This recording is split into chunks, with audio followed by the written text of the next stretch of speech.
Runs Kids Videos।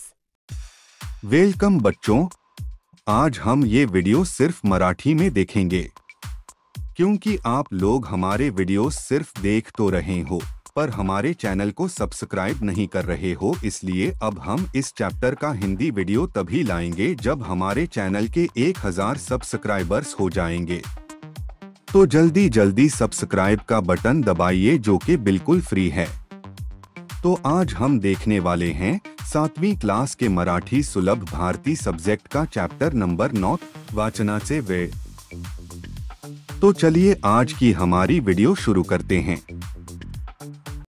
आजकालच्या मुलांना वाचन म्हणजे कंटाळवाणी गोष्ट वाटते। TV, video games, computer, mobile या सर्वांशी त्यांची मैत्री पक्की झाली आहे। खरे तर सोनालीला ही पाठ्यपुस्तकांव्यतिरिक्त इतर पुस्तक वाचनाची बिलकुल आवड नव्हती। तिची आई अन मोठ्या भावाला मात्र आवड नव्हे तर वाचनाचे वेळच होते। तिच्या आईने बऱ्याच वेळा वाचनाकडे तिचे मन वळवण्याचा प्रयत्न केला। आपल्या अभ्यासाशिवाय दररोज किमान 2 पाने अवांतर वाचावीत असे तिचे मत होते। खूप प्रयत्न करूनही सोनालीला अवांतर वाचनासाठी प्रवृत्त करण्याकरिता आईला यश येत नव्हते।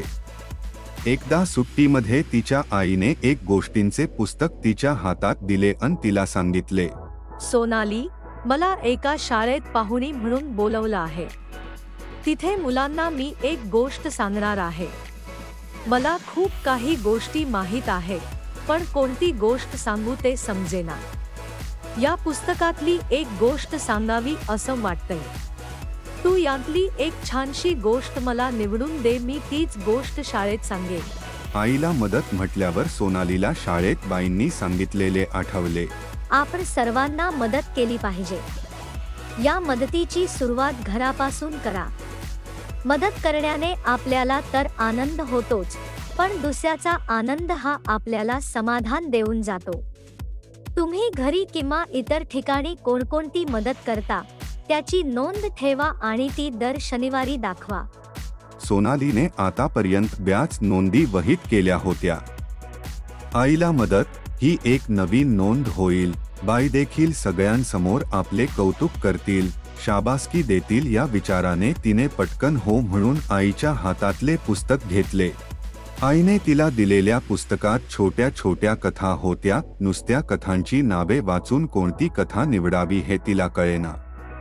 शेवटी तिने नाईलाजाने एक एक करून जवळजवळ 10 कथा वाचल्या।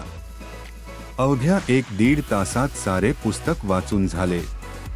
खरे तर प्रथम तिला हे फारच कंटाळवाणे वाटले होते, पण जसजशी ती पुस्तकातल्या कथा वाचू लागली तसतशी तिला पुढची कथा काय आहे, त्यात काय लिहिले आहे याविषयी उत्सुकता वाटू लागली। त्यानंतर तिने पुस्तक केव्हा संपवले हे तिलाच कळले नाही। कथा तर सगळ्याच आवडल्या, त्यातली कोणती निवडावी ते समजेना। ती आईकडे गेली व आपल्या समोरील समस्या सांगितली। मग आईने तिला प्रत्येक कथेचा थोडक्यात सारांश एका पानावर लिहिण्यास सांगितले। सोनालीला प्रथम हे काम सोपे वाटले, पण 1-2 कथांनंतर पुढच्या कथेत काय आहे हे पटकन आठवेचना।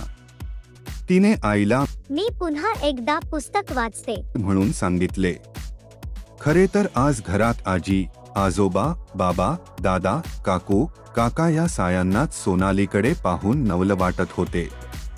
आता तिने एक पान घेतले, त्या पानावर कथेचे नाव अन त्या कथेत काय सांगितले आहे ते थोडक्यात लिहिले। बघता बघता तिचे पान भरले होते। ती पळतच आईकडे गेली अन तिने आईला ते पान दाखवले। आईला ते सारे पाहून तिचे खूप कौतुक वाटले। आईने तिचे घरातल्या सायांपुढे कौतुक केल्यामुळे तिचा आनंद गगनात मावत नव्हता। शाळेत गेल्यानंतर तिने आपण काल आईला काय आणि कशी मदत केली ते सांगितले आणि सोबत एक कथाही ऐकवली। तिने आजपर्यंत कधीच अवांतर वाचन केले नव्हते।